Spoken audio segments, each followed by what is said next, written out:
Kelly, Patty, and all 50 women that have been included in the Impact Report. Your achievements not just inspire me, but also so many others to work harder, to be better, and to make a dent wherever we can. So I'm very, very proud to be standing alongside of you. So in life, there are moments when you stop and ask yourself, how did I get here? Like, why am I standing here? Well, this is definitely one of those moments for me. And I find myself going back to the beginning, back to my roots. I was born to incredible parents, amazing parents who served as doctors in the Indian Army.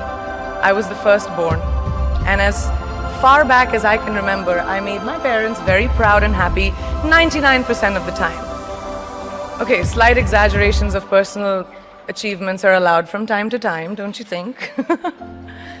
My brother was born a few years later, and even then, nothing changed for me. We were both given equal opportunities, and I want to emphasize this. I want to really emphasize this for you because I don't think a lot of people might understand that being equal might seem very normal. But where I come from, India, and a lot of developing countries around the world, more often than not, this is an exception. It's actually a privilege.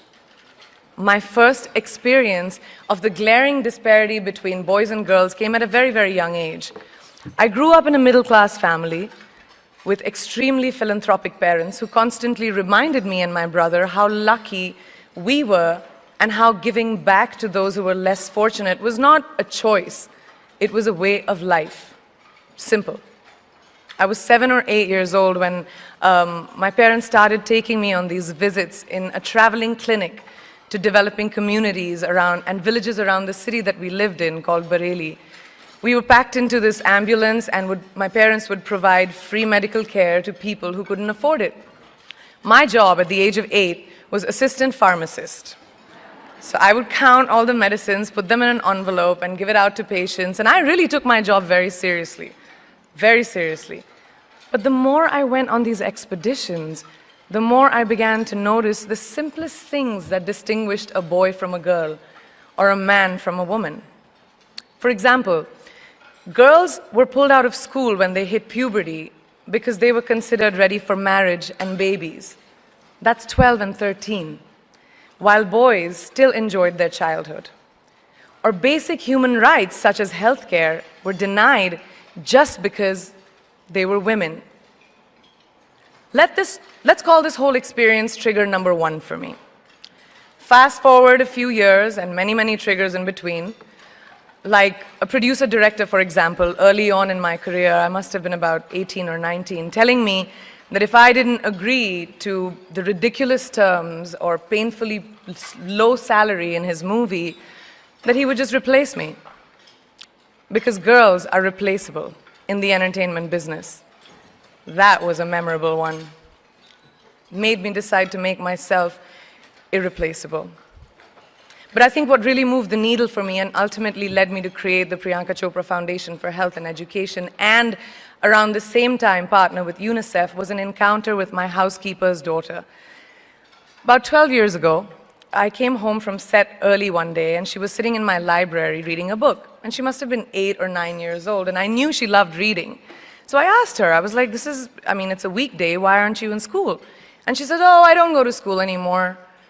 So I went and asked her mother, and I said, why isn't she in school?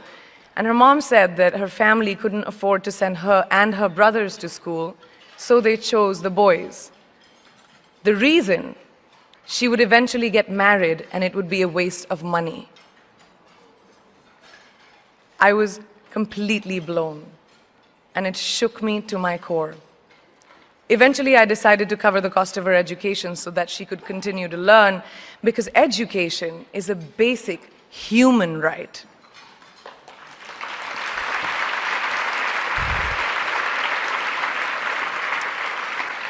And a huge necessity, especially today.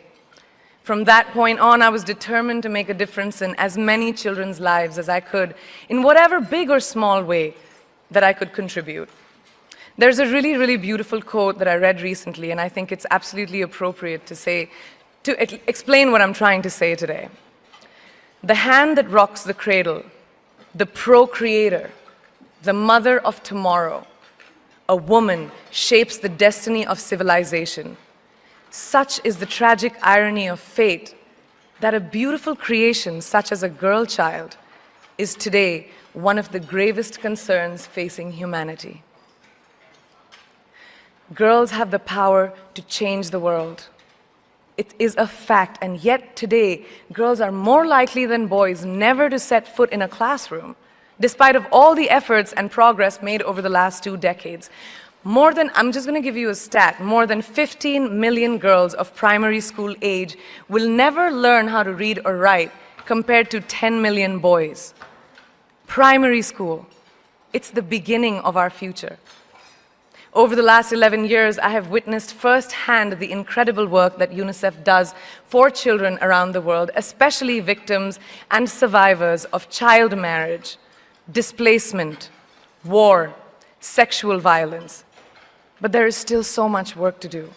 And for me, that is the fuel to my fire. The reason I'm so committed to this cause, and that is where my passion stems from, because I know that a girl's education not just empowers families, but communities and economies.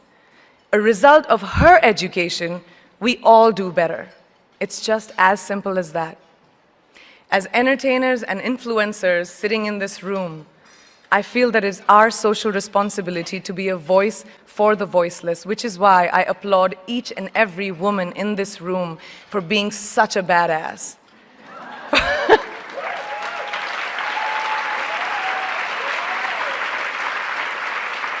For using your platform and your voice to contribute to change, and for ensuring that there is not even one lost generation as long as we are alive.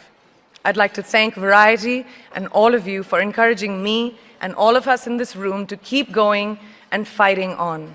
Thank you so much.